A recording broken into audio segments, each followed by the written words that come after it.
स्वागत है आप सभी का कार्यक्रम स्वस्थ विचार में। मैं हूं आपके साथ प्रीति पवार। दर्शकों, स्वस्थ विचार कार्यक्रम जो है पूर्णतः आयुर्वेद पर आधारित कार्यक्रम है और यहाँ पर आपके हर असाध्य से असाध्य रोगों के, बड़े से बड़े रोगों के आयुर्वेदिक उपचार बताए जाते हैं।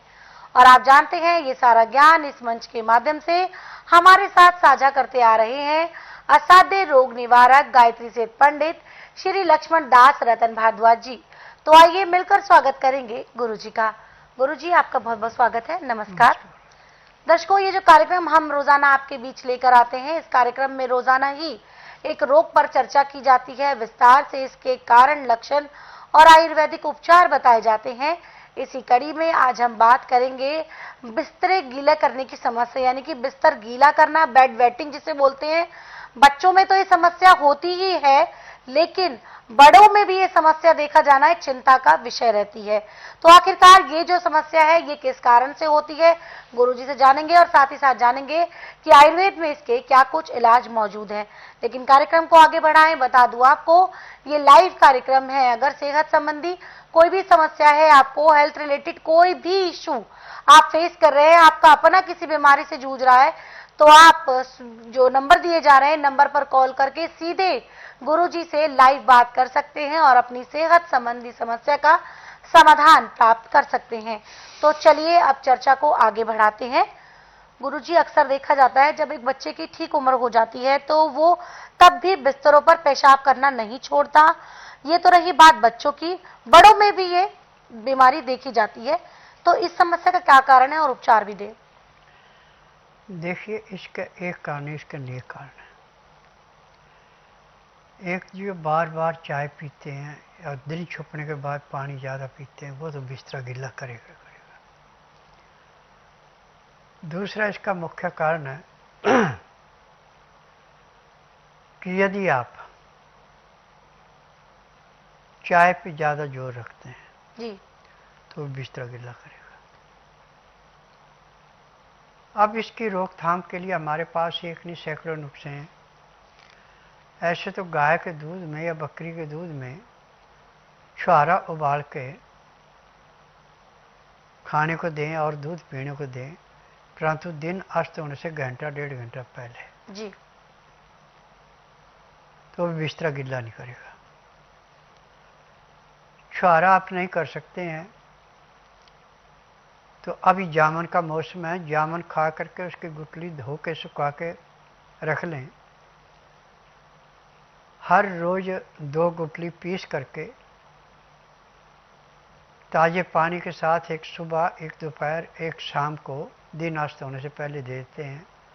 अब बिस्तरा गीला नहीं करेगा जी। अब तीसरा जो सबसे ज़्यादा चर्चित है वो है आम की गुठली से।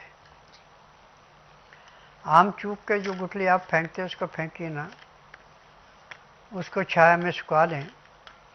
सूखने के बाद उसका बाहर का छिलका उतार के अंदर से जो कोआ है उसको बारीक करके पीस लें।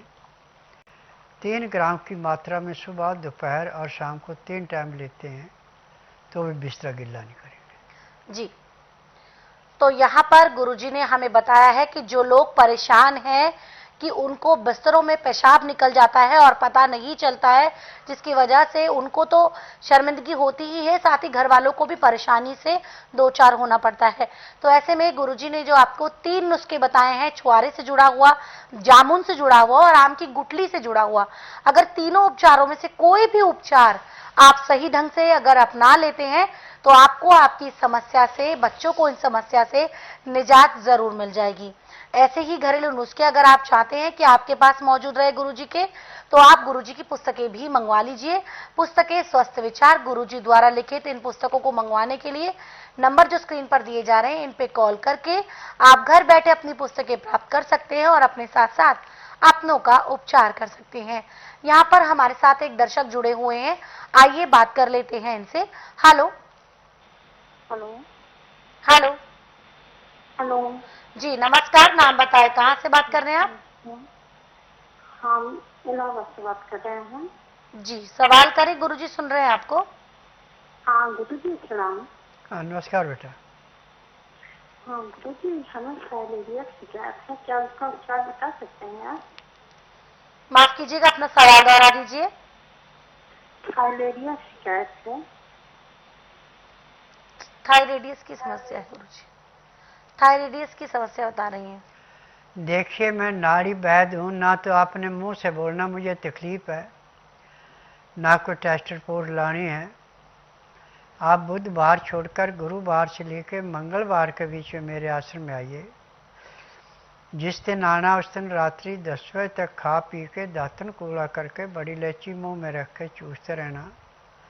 सुबह जब तक मैं नाड़ी परीक्षण नहीं करूं तब तक एक बूंद भी पानी नहीं पीना, ना कुछ खाना है। 9 से